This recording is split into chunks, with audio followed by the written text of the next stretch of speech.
নমস্কার, আমি doctor Abhirup Saharay, ENT specialist and head and neck surgeon, Ashwini multi speciality clinic, New Town, AB block. আজকে আমরা যে বিষয়টা নিয়ে কথা বলবো সেটা হলো একটা জেনারেল টপিক। কি করে আমরা আমাদের কানকে ভালো রাখতে পারি, সুস্থ রাখতে পারি এবং কোনো ডিজিজ বা অসুখ থেকে রক্ষা করতে পারি।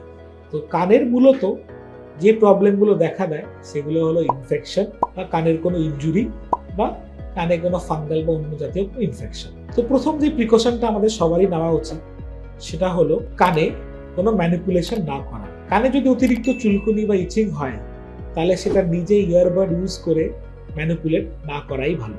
কোনো ইএনটি ডক্টরকে কনসাল্ট করলে উনি দেখে বলে দেবেন আপনার ঠিক কী সমস্যার জন্য ইচিং হচ্ছে, আর তার জন্য অ্যাপ্রোপ্রিয়েট ওষুধ এবং ট্রিটমেন্ট তিনি দেবেন। অন্যটা হচ্ছে গিয়ে কানের মধ্যে জল ঢোকানো। কানের মধ্যে যদি এরকম চুলকুনির পরে মাইনর অ্যাব্রেশন কাট হয়ে থাকে তাহলে জল গেলেও সেখানে ইনফেকশন হয়। কানের মধ্যে কিন্তু আমাদের নিজে থেকে পরিষ্কার করার দরকার হয় না, কানের ময়লা চিউ করার সময় আপনি বেরিয়ে আসে। এটাই গড গিভেন মেকানিজম। তাও যদি আপনার মনে হয় কানের অতিরিক্ত ময়লা জমছে, সেটা নিজে বার করার থেকে ভালো ইএনটি স্পেশালিস্টের কাছে গিয়ে একবার চেক করিয়ে নেওয়া। আরেকটা যেটা last but not the least, সেটা হলো নয়েজ পলিউশন। এটা আজকালকার দেশের অবস্থায় তো একটা মেজর প্রবলেম।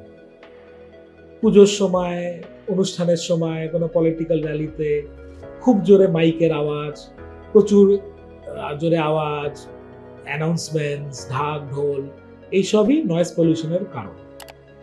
আর অতিরিক্ত আওয়াজও কিন্তু আমাদের কানকে ড্যামেজ করে, কানের শ্রবণ শক্তিকে হ্যাম্পার করে।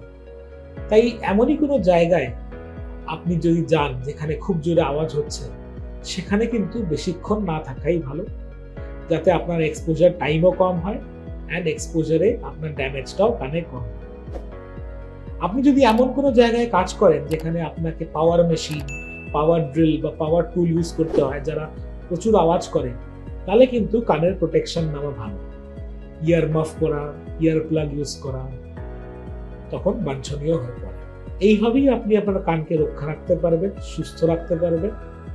এরপরেও যদি কোনো সমস্যা হয় তাহলে আপনার নিয়ারেস্ট ইএনটি ডক্টরের সাথে কনসাল্ট করবেন। থ্যাংক ইউ, ধন্যবাদ, ভালো থাকবেন।